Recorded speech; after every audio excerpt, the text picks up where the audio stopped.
AI, deep tech startup సీఈఓలతో ప్రధాని మోడీ భేటీ. Health care, cyber security, space రంగాల వారితో సమావేశం. ప్రభుత్వం అన్ని విధాలా అండగా ఉంటుందని భరోసా.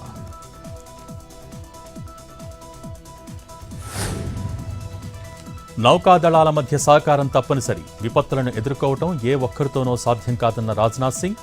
విశాఖలో 9 ఆసియా సభ్యదేశాల నౌకాదళాధిపతులు, ప్రతినిధులతో కేంద్ర మంత్రి సమావేశం.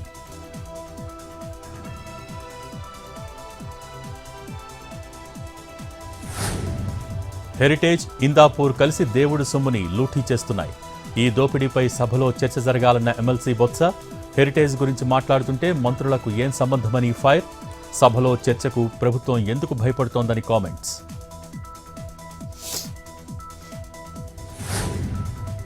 వైసీపీ సభ్యుల తీరును తీవ్రంగా ఖండిస్తున్నాం. ఇది ఆషామాషీ విషయం కాదన్న కందుల దుర్గేష్. వైసీపీకి పరమత సహనం లేదన్న మంత్రి. ప్రజలకు జగన్ క్షమాపణలు చెప్పాలని డిమాండ్.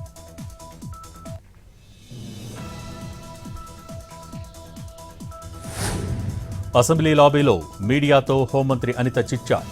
ప్యాలెస్లో పబ్జీ ఆడేవాళ్లకు క్రికెట్ మ్యాచ్ టీవీలో చూస్తే చాలనే ఆలోచనలే వస్తాయని వెల్లడి. దేశభక్తి, దేశం పట్ల గౌరవం ఉన్న ఎవరికైనా ఇది అర్థమవుతుందని కామెంట్.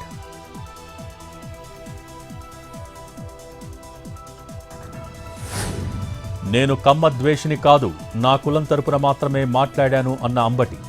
క్షమాపణలు చెప్పినా తన ఇంటి మీద దాడి చేశారని fire.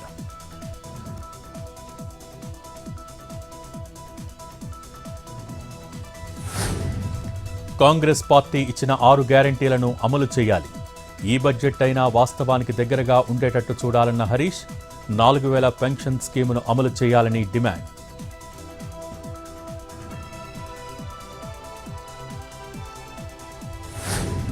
Owaisi బ్రదర్స్పై Raja Singh hot comments.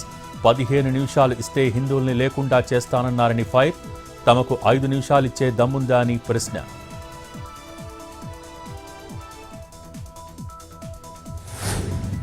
Driver Subrahmanyam హత్య కేసు దర్యాప్తుపై సుప్రీంకోర్టు ఆగ్రహం. పోలీసుల దర్యాప్తుపై న్యాయస్థానం ఫైర్. మీతో కాదంటే చెప్పండి, కేసు సీబీఐకి అప్పగిస్తామని వెల్లడి. నవంబర్ 30లోగా కేసు ట్రయల్స్ పూర్తి చేయాలని ఆదేశం.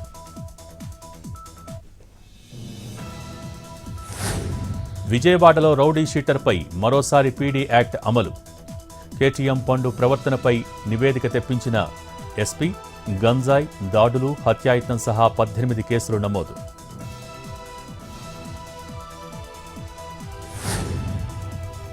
కృష్ణా జిల్లాలో శృతి మించుతున్న సైబర్ కేటుగాళ్లు. రిటైర్ ఉద్యోగులను టార్గెట్ చేస్తున్న నేరగాళ్లు. ముంబై క్రైమ్ పోలీసులమంటూ ఫేక్ కాల్స్. అప్రమత్తమై ఉయ్యూరు పోలీసులకు ఫిర్యాదు చేసిన బాధితులు.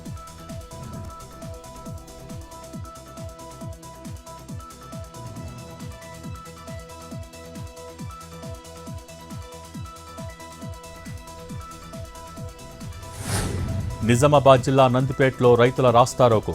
యూరియా యాప్ను వెంటనే రద్దు చేయాలని డిమాండ్. సరిపడా ఎరువులు ఇచ్చే వరకు ఆందోళన ఆపబోమన్న అన్నదాతలు.